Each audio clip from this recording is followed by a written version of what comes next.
This is TV. I'll be talking about 3 big fandom shows: Supernatural, Doctor Who and Sherlock, aka Super Who-lock. Supernatural is a fantasy horror TV show created in 2005 by Eric Kripke. Supernatural follows the story of Dean Winchester, Jen Janakos, and Sam Winchester, Jared Padalecki. Their dad has yet to return from a job, and Dean seeks out Sam's help because he is worried. They use clues from their dad's journal to find out where he has disappeared to. On the way, they encounter supernatural beings like Wendigo and Bloody Mary. We all tried that one. That was the first 3 seasons, where it was supposed to end. Although expanded, there are 10 series, and the actors all signed on for the 11th. In fairness, the series is just dying with every added season, kind of like Harry Potter. Doctor Who is a science fiction show which was created in 1963 by Sidney Newman, C.E. Webber and Donald Wilson, and has been running for 51 years. The current series 35, due to be released in August, stars Peter Capaldi and Jenna Coleman, and is run by Stephen Moffat and Mark Gatiss. The TARDIS, or Time and Relative Dimension in Space, as the show's first companion, Susan Foreman, said, appears as the time-travelling device. Sherlock is a crime drama created by Stephen Moffat and Mark Gatiss, the current showrunners of Doctor Who. It follows Benedict Cumberbatch as the lead role, with Martin Freeman as the sidekick, Dr. John Watson. 9 episodes have been produced: Season 1, 2010, Season 2, 2012, and Season 3, 2014. The 3rd season is the UK's most watched drama since 2001. And now to Duncan for his mental breakdown. 50 Shades of Grey is the worst movie I've ever seen in my life. End of review.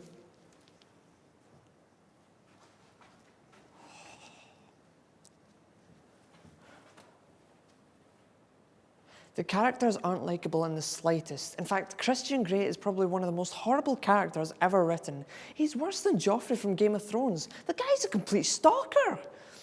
That and the really cringy dialogue makes this a very awkward and unpleasant experience, which is just enhanced by the sex scenes, which are just have no chemistry. And Anastasia's motivations, there aren't any. I mean, we're supposed to get this feeling that she doesn't like Christian, yet she still sleeps with him. Why are you trying to change me? She can't make up her bloody mind. You watch this movie and you can see that the filmmakers are really trying their best to make this look nice. It's like they went, okay, this is gonna really suck, but we can put some effort into it, hopefully get our better job at the end of it, and, you know, not get signed up to do the sequels. But the point I'm trying to make is this. You know, if you have a turd and you polish it and put glitter over it, you can try and make it look as nice as it possibly can, but it's still going to be a turd. Don't go and see this movie. Also, don't get caught masturbating or having sex up the theatre while watching this movie if you do go and see it. Okay, Amanda, it's over to you. Let's hope that the game you're reviewing isn't 50 Shades of Grey. Dragon Ball Xenoverse is the latest game to come out for Xbox 360, Xbox One, PS3, PS4 and PC. It came out on the 5th of February in Japan and the 27th here in Europe, and it follows the story from the hit anime series Dragon Ball Z. For anyone who doesn't know what Dragon Ball is, you can leave the planet now. Exit's on the left. The best thing about this game so far is the fact that you can create a custom character. For a custom character, you can select between 5 different races: the humans, the Saiyans, the Majin, which can all be male and female. There's also the Namekians and Frieza's race. Doesn't the race have a name?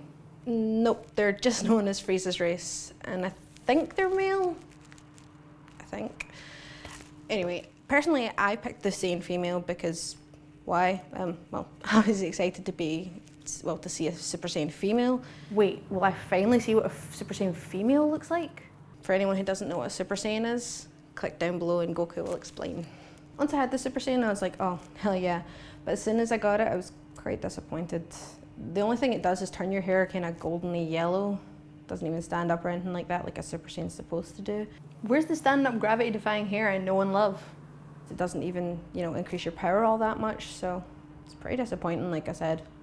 The next thing's the Parallel Quests. Now, these can be done online or offline. If you do it offline, you can choose 2 of the characters that you've unlocked to help you out with the fights.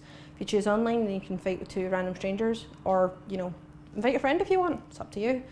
But the Parallel Quests don't really add much. All it is more fights, and I suppose you can unlock new abilities and clothing items, but they don't really add much apart from that.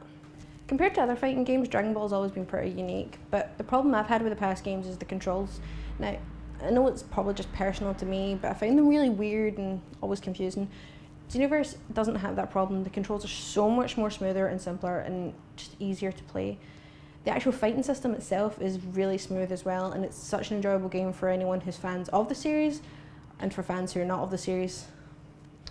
For me personally, Dragon Ball has been a complete and utter, kind of joyous game. So for an overall rating, I would give it a 7.5 out of 10. Just, would have been better if they had the Super Saiyan hair that actually went up. What am I doing with my life? Here in the Screws, we love to make you squirm uncomfortably, and in this week's Weird News Stories, we do just that. Our first story involves a man and his trusty dolphin, though their companionship was not one in the traditional sense. Rather, it was one of a more intimate persuasion. That's right, 63-year-old Malcolm Brenner was a self-confessed dolphin fucker. Though, in his defence, he claims that Dolly, the dolphin in question, seduced him into this affair, and it certainly wouldn't be the first case of someone bumping uglies with a dolphin.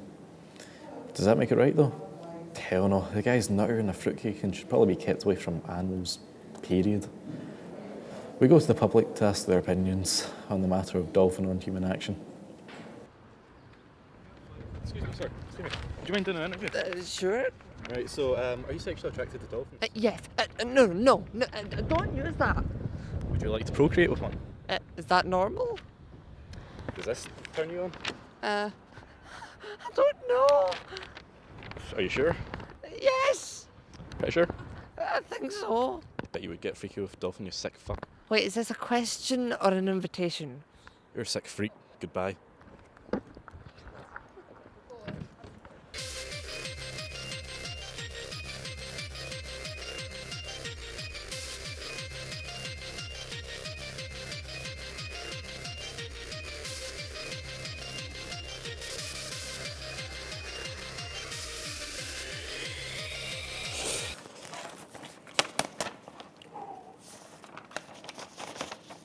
Sorry about that.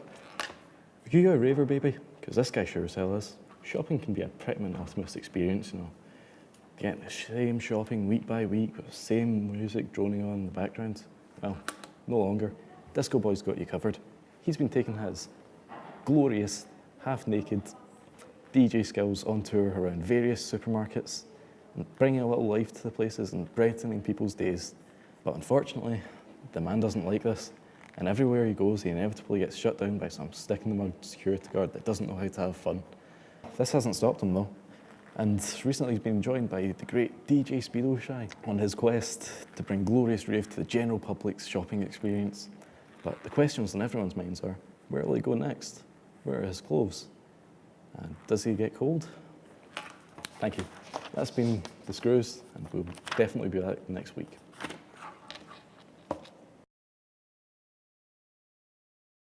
And that's a wrap.